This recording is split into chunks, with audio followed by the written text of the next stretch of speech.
एक महिला रोज मंदिर जाती थी। एक दिन उसने पुजारी से कहा, मैं अब मंदिर नहीं आऊंगी। पुजारी ने हैरानी से पूछा, मगर ऐसा क्यों अम्मा? महिला ने जवाब दिया, मैं देखती हूँ कि लोग यहाँ आकर फोन पर अपने व्यापार की बातें करते हैं। कुछ ने तो मंदिर को गपशप का अड्डा बना रखा है और कुछ लोग पूजा कम दिखावा ज्यादा करते हैं।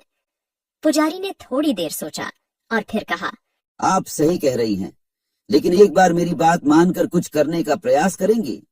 क्या करना है? एक गिलास पानी भरकर मंदिर के अंदर 2 बार परिक्रमा लगाइए।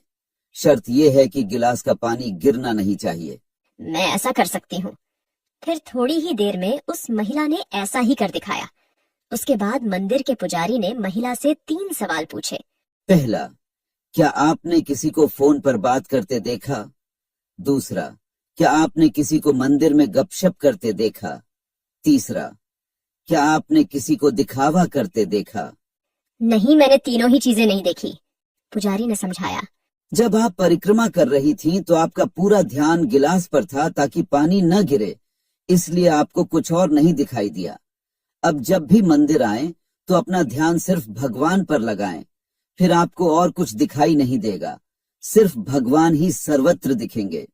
जाकी रही भावना जैसी, प्रभु मूरत देखी तिन तैसी। महिला ने पुजारी की बातें सुनी और गहराई से सोचा। उसे समझ आया कि ध्यान भटकने से ही वह दूसरों की गलतियों पर नजर डाल रही थी। अब उसने तय किया कि वह मंदिर आएगी और अपना ध्यान सिर्फ भगवान पर केंद्रित करेगी।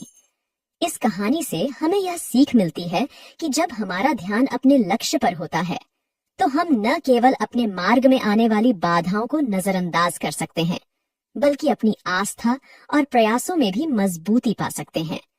जीवन में शांति और सुकून पाने के लिए दूसरों की गलतियों पर ध्यान देने के बजाय हमें अपनी सोच और कर्मों पर ध्यान केंद्रित करना चाहिए।